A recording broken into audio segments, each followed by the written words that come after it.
you all for being here and God for showing up. I remember I ran a festival back at Ohio University, and Andre Dubuse was the final speaker.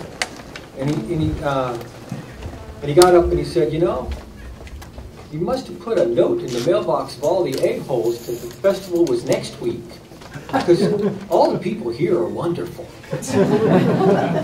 You guys are wonderful. I felt that on the tour. I felt that all day. You showed up. It's nice. I want to thank you for being good and kind people with each other and with us. It's a good thing.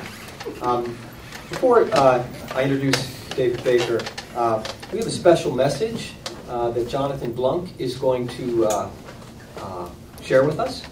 So I'm going to call Jonathan up to the microphone here. So this is the words that Annie Wright has asked me to share with the gathered multitudes in honor of this year's festival. She was very disappointed that she could not be here in person. Well, I'll let her speak. I attended 26 of the original 27 James Wright festivals in Martins Ferry, Ohio, plus the one in 2018. When Mary Oliver and Carolyn Kaiser were the guest poets in 1985, I was in New Zealand. So naturally, transportation back to Martins Ferry was difficult, but I did send a telegram. Sad to say, my experience in 2018 with airports helped me realize that any trips other than to Rhinebeck, New York, were out of my league, meaning the end of any visits to Martins Ferry. Those April weekends in Martins Ferry were the highlight of each year. I would greet the wonderful committee, stay with Mickey Rickey, which was a great treat, plus have the chance to meet James's family again and see the town where he grew up. The actual festival was wondrous. The first library director, John Stork, turned the entire library over to the festival weekend, and it remained that way when Yvonne Meyer, with an S? Anthony? I think it's Yvonne Myers, but took over the library through 2007. There was the excitement and lots of hugs when I saw the committee, family members, especially 3 generations of Pritts, old friends such as Maggie Anderson, and of course, the guest poets. The roster of guest poets was amazing, including some recipients of the Pulitzer Prize, as well as those who had achieved other literary honors. Some poets had been close friends of James's, and one of them, Donna Mussini, his student at Hunter. I was always touched by the respect and love of James's work, shown not just by the poets, but by everyone at the festivals. There were t-shirts inscribed with a line from one of Wright's poems, sometimes mugs, and a map of James Wright's Martin Ferry created by the St. Ork Press. I have one on my wall in Rhinebeck. Ed Ochester and Britt of Spring Church Books had a wide selection of books to sell. Nick Chrome, a Kenyan friend, donated a woodcut of James. It seemed that every year there was a special artistic event, be it a jazz or classical music concert, dance recital, a solo guitar player, a storyteller, the publication of a special chapbook of James's poems, Sandy Zuloff's videotape of a Wright reading, and once a selection of Wright poems set to music by the composer Robert Borey. Among the many special events was a bus tour in 1992 conducted by Claude Coven of the Many Places in Martins Ferry, mentioned in James's poems. In 1993, there was a lovely parade led by a calliope to celebrate the naming of the section of 5th Street in front of the library to James Wright Place. In 1994, an historical monument was erected in the little park at the corner of James Wright Place in Hanover to honor 2 authors from town, William Dean Howells and James Wright. The monument was sponsored by the Martins Ferry Library, Mary Lou Snyder, president of the board of directors, and Yvonne Myers, library director. A brief biography of each writer is engraved on either side of the monument. I was so pleased to note that James's side faced the library, while William Dean Howells looked straight over at Dutch Henry's, the guest poet's favorite bar. Not all events took place in Martins Ferry. In the 80s, some were in Wheeling, West Virginia, and one at the high school for the 10th anniversary. Both the 10th and 20th anniversary festivals had impressive readings from many former poet guests. When we were hungry for food, there was always a wine and cheese reception after readings. First, local chef Henry Lash provided many dinners, then a neighborhood restaurant, someplace special, and later at the nearby church, the First Presbyterian Church, if I'm not mistaken. Excellent dinners catered by Jay and Natalie Cruz. While working on this talk, I pulled out my records, I think that's actually apparent, from all 28 festivals for a memorable nostalgic reading. I remembered so much, but had forgotten how truly intricate and beautifully designed the invitations, program sheets, and posters had been. Also, how detailed and well-written the local newspaper reports were, mainly those in the Martins Ferry paper, the Times Leader, the Wheeling, West Virginia News Register, and the Pittsburgh Union Progress. Their accounts of events were always complete and included biographies of the poets and many photographs. How much work the committee had done all those years. It began with the overall detailed planning for every event of the entire festival, the arranging of accommodations for the guests and meals for all, not to mention meeting our planes at Pittsburgh Airport. However, judging from the yearly photographs of the committee, I could see they also had fun. Each year they posed for the press in the new festival t-shirt and were pictured crossing the shaking terminal bridge, or seated on the damp spring grass under a tree, or marching across the main street of Martins Ferry single file, a la the Beatles. It was also a good way to keep track of Tom's very dashing beard as it turned from dark brown to snowy white. I salute to outstanding, faithful, and hardworking committee of those first 27 festivals. They were Tom Flynn, the self-appointed lifetime chairman, as Mickey Riquet used to say, the founder herself, Mickey Riquet, John Stork, and later Yvonne Myers. Both are librarians. David Miles, Kathleen and Phil Van Vorst, Bill Cleary, our beloved Kathleen Gurley, and Ed Ochester and Britt from Spring Church Books. To quote Mae West, "Too much of a good thing is wonderful." That was then, and now we are in a different world. Between the rapid spread of high tech, which has changed at an astonishing speed the way of business and daily life for all, climate change, easy access to world news, wars, and effects of COVID, Martins Ferry is not what it was when James Wright lived here, nor during the former 28 festivals. No doubt the Bare Ass Beach is now open to all sexes, and maybe the football team too, but I'm sure the library still has books, as well as computers and other tech tools, but not, I hope, access to AI. I don't know what James would think of all the changes. He even resisted an electric typewriter. He would wonder, as so many factories along the river have closed, how the people of Martins Ferry are getting along. Both his parents left school at 14 to help their families survive the Great Depression. Many of his poems expressed his love for Martins Ferry, as well as anger and despair at the hard lives of so many people. He'd miss the old terminal bridge and regret the highway that went through Martins Ferry, but remember fondly how he liked to prowl the river. It was Annie Tanks, the one-time librarian, who told me she knew when James had been down to the river because his boots were so muddy. Now we have a new committee, Chairman Phil Turman, David Swerdlow, and Dave Newman, who have organized a new festival with guest poets Jonathan Blunk and David Baker. Tom Flynn as guardian angel, and librarian Anthony Orsini to help. Being somewhat shy and modest, perhaps James might have felt he didn't deserve a festival in his name. However, I'm sure he would have been quietly pleased and honored to have his poetry so beautifully remembered. So good luck to the new committee. I'll be there in spirit. Annie Wright. Thank you for sharing that. We've tried to be thankful, to have our gratitude to all the people that have made this happen. I see Tom, Phil, and Newman, and Anthony somewhere around. We owe a lot, actually, for the existence of this festival to David Baker, who put us in touch with a wonderfully named person at the Ohio Arts Council, Brianna Dance. Isn't that great? And who was so anxious and eager to have us come and do this again here in Martins Ferry in Belmont County in Ohio. So thank you, David, for making that happen and giving us the way to do it. I was going to tell a long story about Dave Smith, but we got that story earlier today. So I'll say this. Some people refer to our featured poet today, David Baker, as a nature poet. In his 1979 interview with James Wright, just months before Wright's death, Dave Smith asked Wright if he considered himself a nature poet. Wright finished his response to that question with the following comment. I think that in the poetry of nature, there is the willingness to approach the living creatures with the kind of attentiveness that is almost a reverence. In Robert Bly's poems about nature, he is at his best and most beautiful.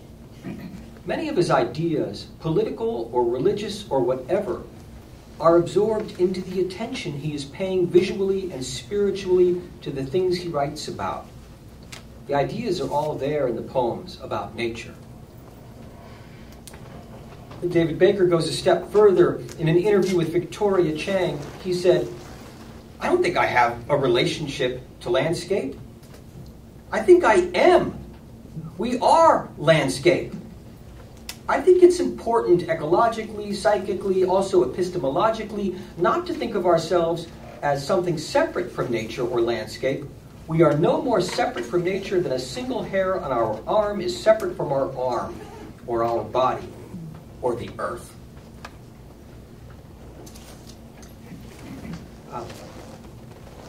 After serving as poetry editor of the Kenyon Review for more than 25 years, David now curates the annual Nature's Nature feature for the magazine.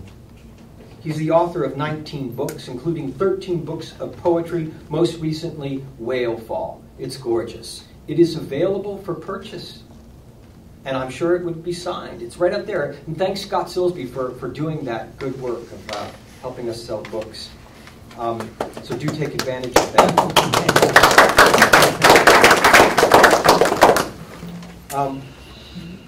In Whale Fall, David includes a poem that pays tribute to his great friend and another great poet from Ohio, Stan Plumlee. Plumlee was born up the road, I guess. I've never been there, but I'll say up the road, in Barnesville, Ohio, not too terribly far from here. He died in 2019. In his heartbreakingly beautiful poem, Turner's Clouds for Plumlee, David writes of Plumlee's love for Turner's paintings and Keats's poetry.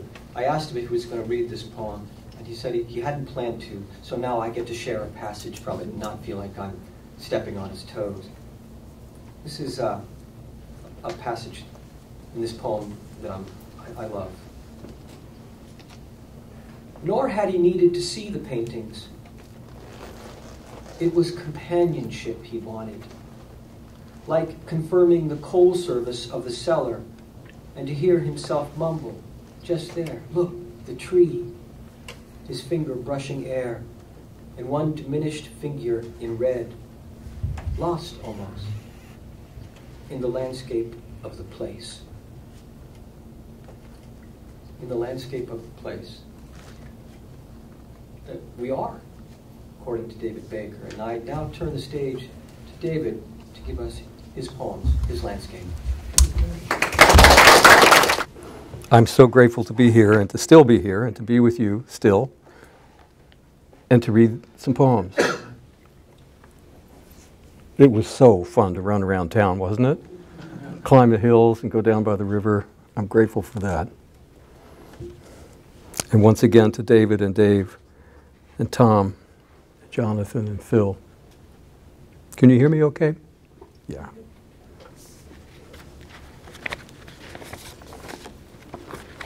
St. Judas. It's a little poem of James Wright's. I may just read James Wright poems. Kind of thinking that's a good idea. A prayer in my sickness.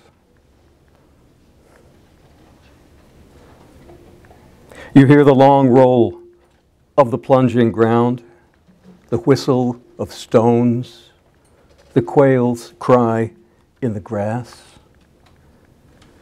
I stammer like a bird. I rasp like stone. I mutter with gray hands upon my face. The earth blurs beyond me into dark. Spinning in such bewildered sleep, I need to know you, whirring above me when I wake. Come down. Come down. I lie afraid. I have lain alien in myself so long. How can I understand love's angry tongue?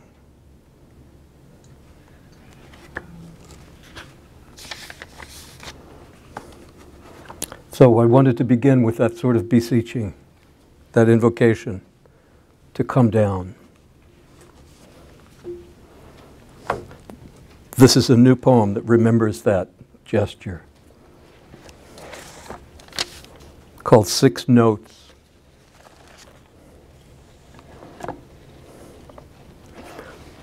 Come down to us. Come down with your song, little wren. The world is in pieces. We must not say so. In the dark hours, in the nearest branches, I hear you thrum.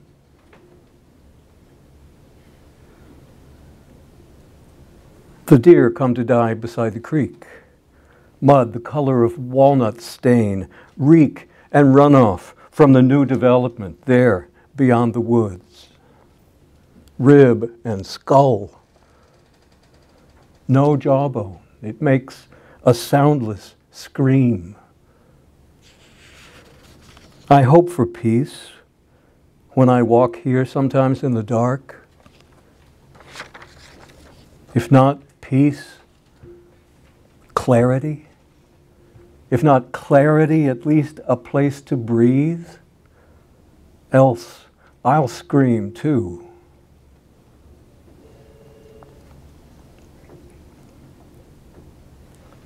Come down, little dove, far above the bay. I hear you in a thirsty palm or up beyond the rocks, a windy reed of song, blue sun, blue cloud above the sweeping bay. Sometimes we have to say so. I don't know how. A man, a boy, in anger with no tongue, took his automatic rifle to school today. The report we hear, discharge, echo, is the sound of sorrow, reloading. No matter where we walk, we hear it call. Little wing, little creek, little bay, dark hour. Come down with your beaks of morning and blood.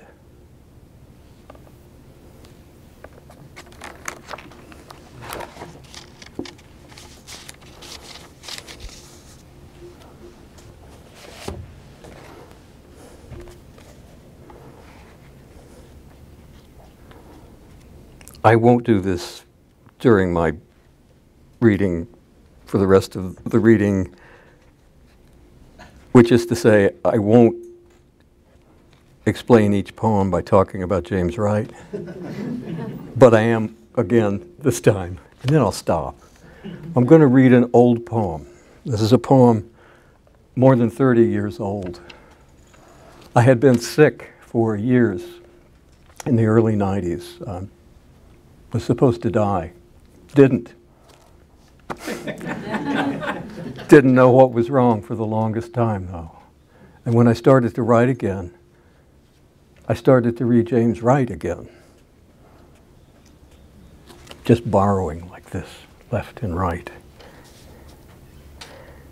That open voice, that permission to include, to speak to the reader, that ratio I talked about earlier today between or among nature and love and death and world woe and some other thing.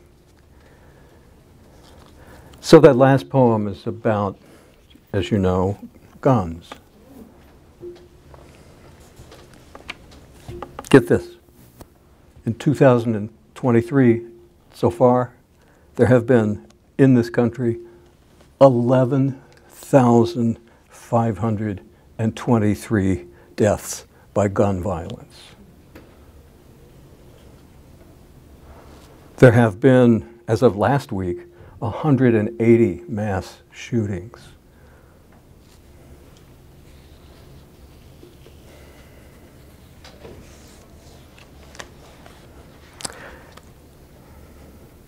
This is a poem, a little bit longer one, called Murder. This is the old one. You'll probably hear James Wright. All the best stuff, if there's any best stuff, is probably James Wright. Language must suffice. Years ago, under a sweet June sky, stung with stars and swept back by black leaves barely rustling, a beautiful woman nearly killed me.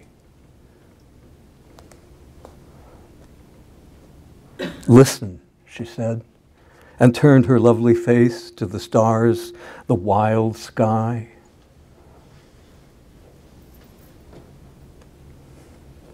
No. No.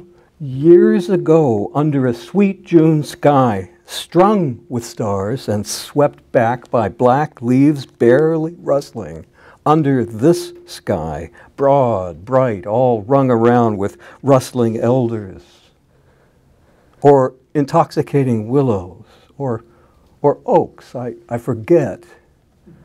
Under this sky, a beautiful woman killed me, nearly. I say beautiful, you had to see her. Listen, she said, and turned a lovely shell of her ear to the swirl of stars and the moon smudged as a wingtip in one tree not far. Yes, she scraped my back bloody against a rough trunk. Yes, she flung back her lovely face and her hair, holding me down, and the tree shook slowly as in a mild, persistent laugh or wind, and the moon high in that black tree swung to and fro. There were millions of stars up where she stared past us, and one moon, I think. Excuse me. My friend who loves poetry truly says, too much nature taints my work. Yes. Yes. Yes. Too many birds, stars, too much rain, too much grass, so many wild, bowing limbs howling or groaning into the natural night. And he might be right. Even here. That is, if tree were a tree. That is, if star or moon or even beautiful woman craning the shell of her ear were what they were. They are, I think, not. No. And a poem about nature contains anything but. When they descended to us, they were a cloud of stars sweeping lightly. They sang to us urgently about our lives. They touched us with 100,000 hair-soft small legs, and held down by such hungers, we let them cover us, this beautiful woman, this me, who couldn't move, who were stung. Do you hear? Who were stung again, were covered that quickly, crying to each other to fly away. I just can't erase the exquisite, weeping language of the wasps, nor her face in starlight, and so tranquil under that false, papery, bobbing moon just minutes before, saying, listen, listen. Nor then the weight of her whole natural body pinning down mine until we both cried out for fear and pain and still couldn't move. Language must suffice. First, it doesn't. Then, of course, it does. Listen. Listen, what do you hear? This nearly killed me. I'll never know why she didn't just whisper, "Here they come." Warn, "Move," cry, "They'll kill us." Yes, I will save you. Yes, I love you too much to watch you suffer. But it's all I recall, or now need, and anyway, I loved her. She was so beautiful. And that is what I've had to say before it's too late. Before they have killed me, before they have killed you too, or before we have all become something else entirely. Which is to say, before we are only language.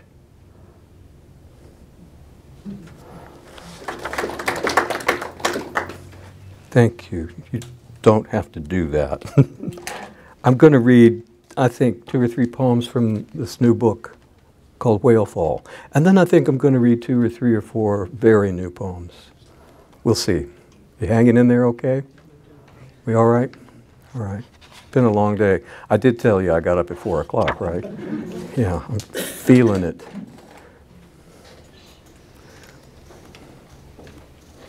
This is a book, these poems.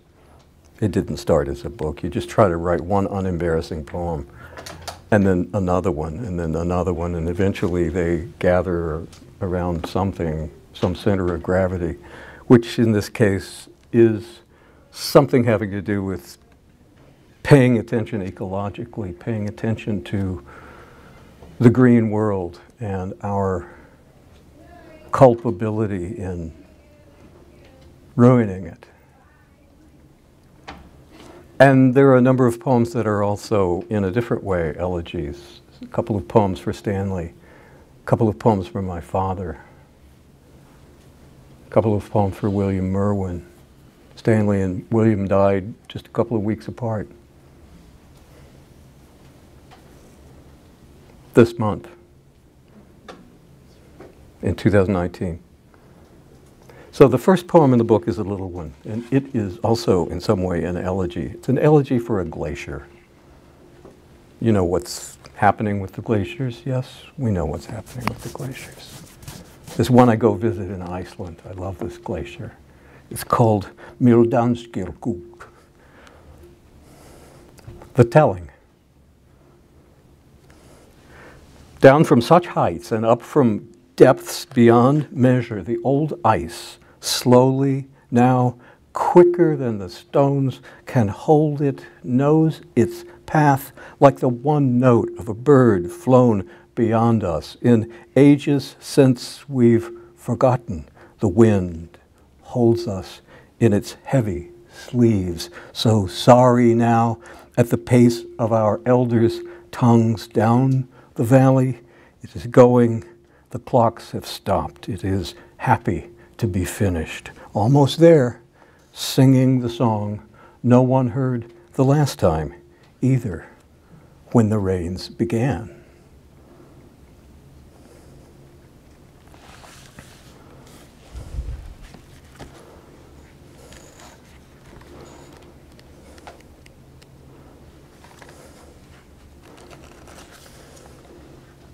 This is a 2-line one.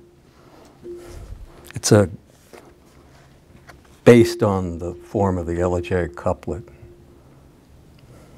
We can't do the meter in English, but we can do the syllables for my father. Elegiac.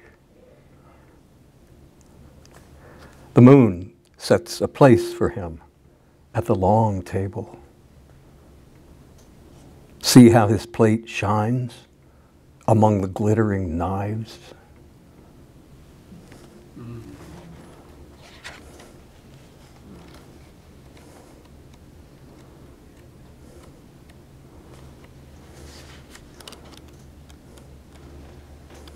This is a poem for Stanley called 6 Hours, when he was in the hospital for the last time, before he went home for the last time. I would drive from my little village in central Ohio to Bethesda and Frederick and stay with him in the hospitals. This is about one of the last times I saw him.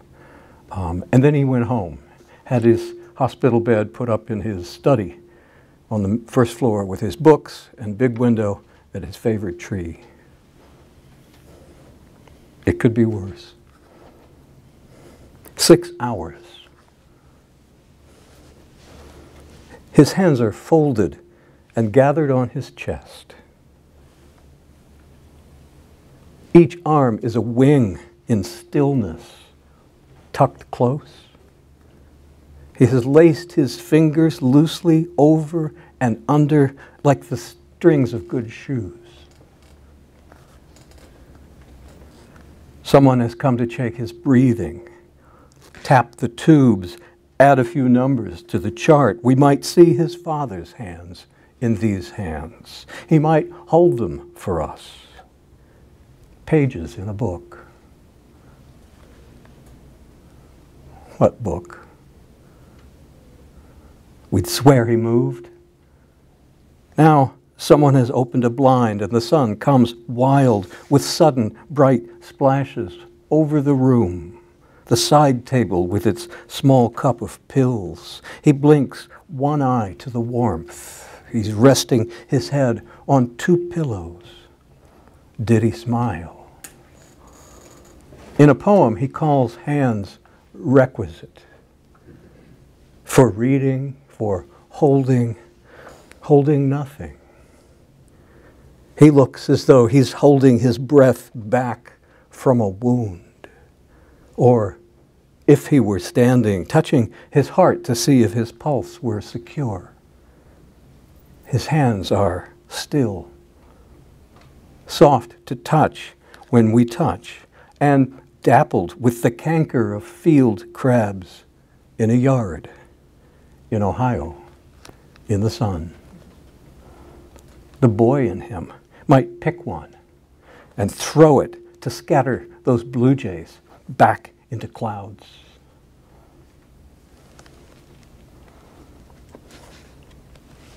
One more poem from this book, and then I'll move to a few new poems, and that should do it. One of the things, I said I wasn't going to do this, one of the things James Wright teaches me is how to live with culpability, complicity, this knowledge that we have in us the potential to do harm, to hurt someone, and we will.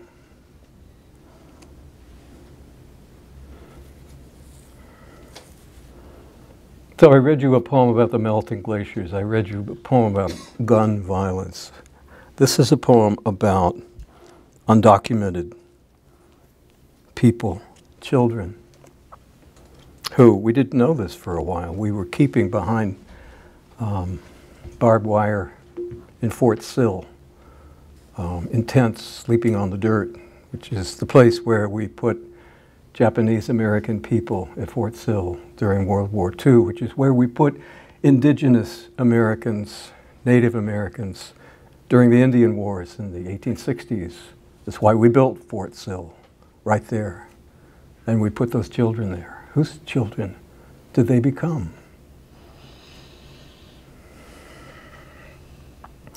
This poem I'm going to read is called Hold Hands, and it tries to think about that. Is there any place, any circumstance where, in fact, we are not guilty, complicit?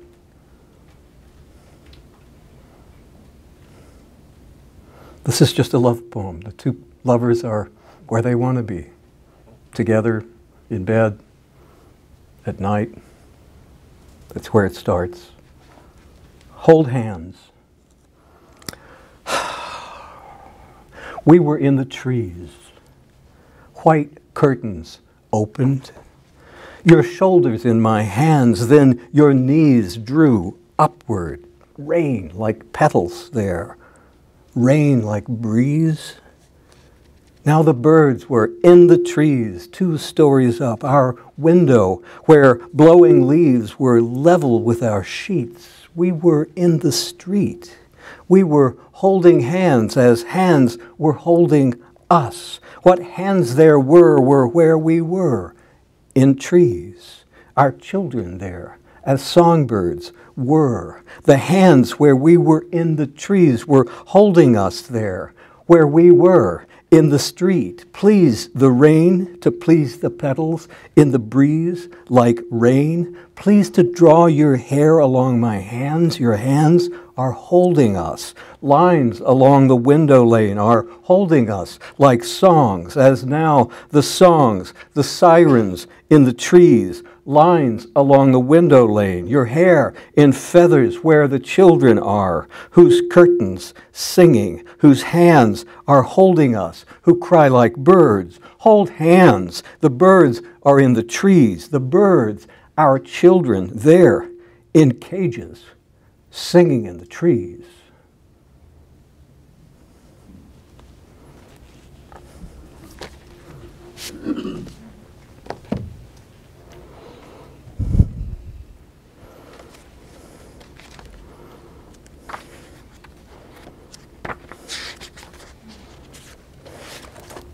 I'm going to read you some new poems. After long illness.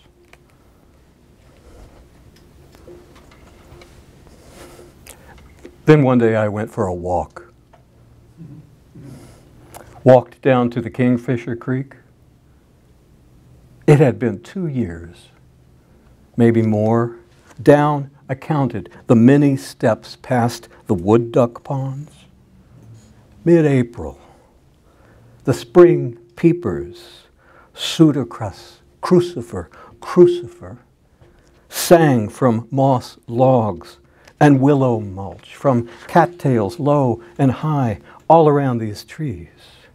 Their brown song rose and fell in little gasps. Sycamore, sassafras, while a goldfinch pulled a slender thread there, height to height. There is no more story to tell, except I had not died. And one sound I heard along the small wing of creek I still cannot name. I seldom speak of such things, though I'd come so far to hear it. Was it my soul? What do I know? The sound the wind made, deep in those trees, cottonwood, birch, and the leaves utterly still.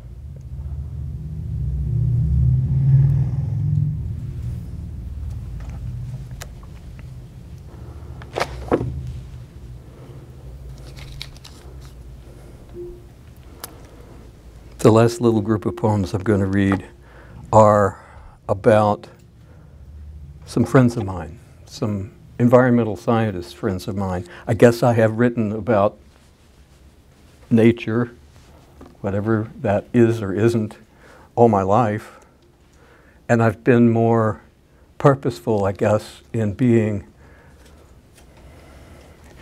feeling welcome to name the names. That a nature poem can be a beautiful thing, but it can also be stern or worried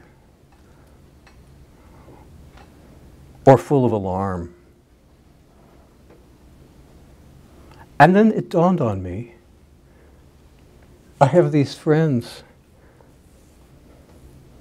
ecologists, who go out there and do stuff and have this wonderful language and this wonderful mechanism for understanding the natural world that I don't have. And I started to go with them as this or that friend of mine was doing work in the field. And then it dawned on me, well, David, dummy, write about them. Write about what they show you. So this is my newest poem, and by newest I mean I've been piddling with it for about a month, and it's close. So it's about my friend, in this case, a water guy, and we're out doing water guy stuff. It's also about East Palestine, just about, what, 50, 60 miles north of here? And you know what happened there, right? Another permission from James Wright. Hold the politicians accountable in your poems. There's room for that. If you can't do that, stop it. All you're doing is making wallpaper. This is called 6 Glasses of Water. The creeks running down cold from the high hills. We spend a good hour turning over stones. Each one a crawdad, quick shiner, slick moss, a shadow exposed. We count what's under.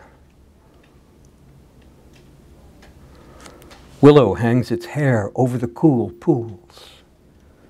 Roots hang there, too, knots, shimmery copies. We float tennis balls down 100 feet to gauge the drop rate of the downflow, where the riffles, the sandbars, where the slow places go, how slow. When the governor held his presser, 2 weeks after the derailed train spilled a toxic mess 3 counties over, he walked to a sink and filled 6 glasses of bright water from the tap. Neighbors have been scared. Children sickened, coughing. Is it asthma?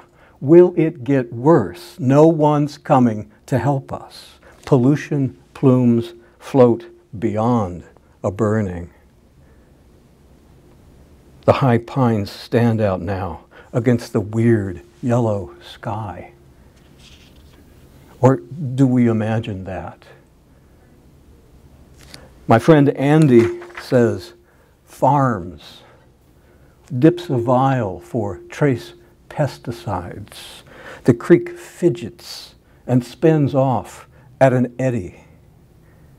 We skim a quiet surface for algae, for striders, seed husks, nothings like these.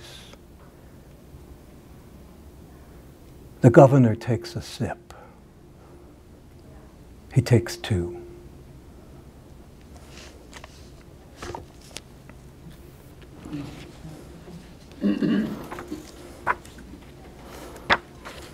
Two more poems.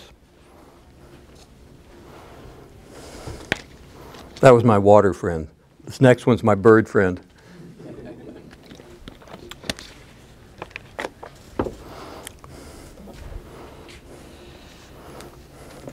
Field notes by a slender path.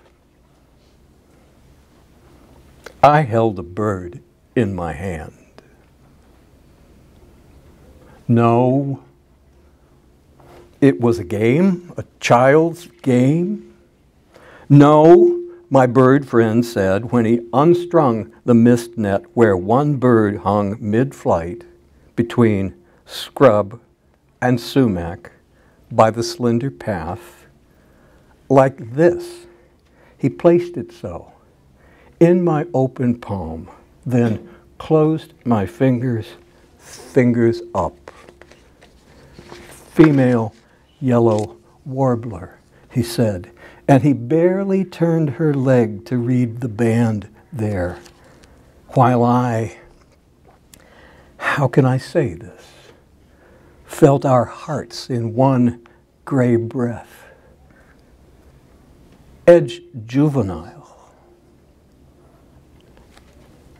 In the game, as hard as you can, you clap your hands. Clench one fist, throttle your wrist. Maybe your friend presses your thumb so that it stings, goes numb, goes ash. The net is blowing, it's delicate as a soft cloud.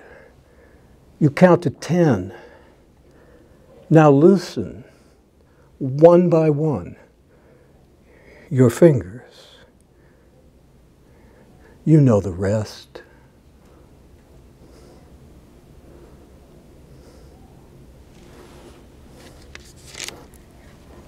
Did you ever play that game? Most not. You cut off the blood. It turns really pale. You're 10. It's cool. And you let go, and the blood comes back, and it feels like, we called the game, we called it the ghost in your palm, but it was the bird. One more poem.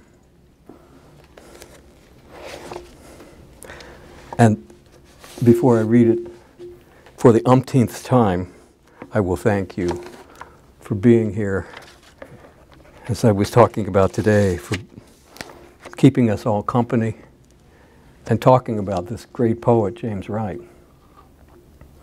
Thank you. I hope we do it again. Wouldn't that be a good idea? Sorry, Phil.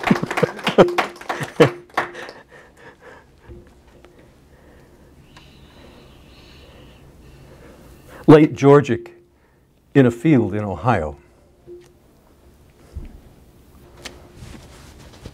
This is another one of my biology buddies.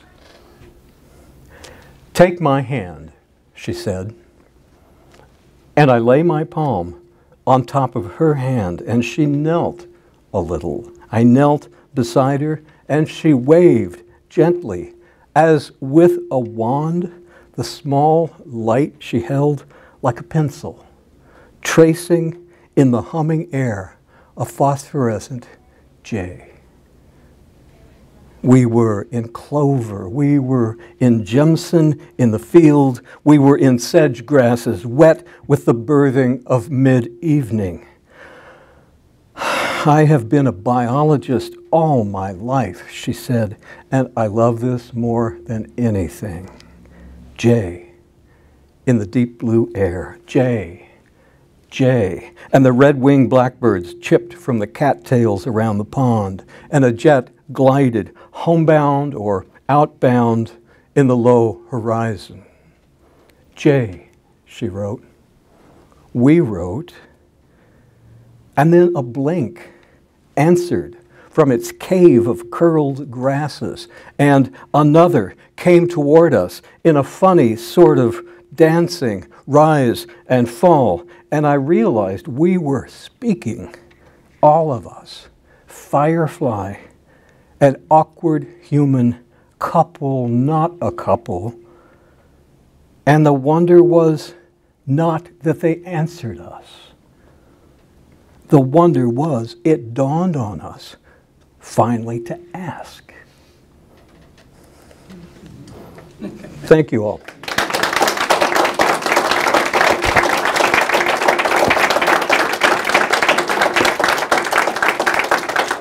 Honest, that's the coolest thing I've ever seen. We were talking to the lightning bugs, and they answered, and they came to us.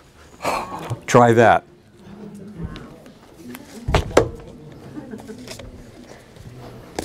Well,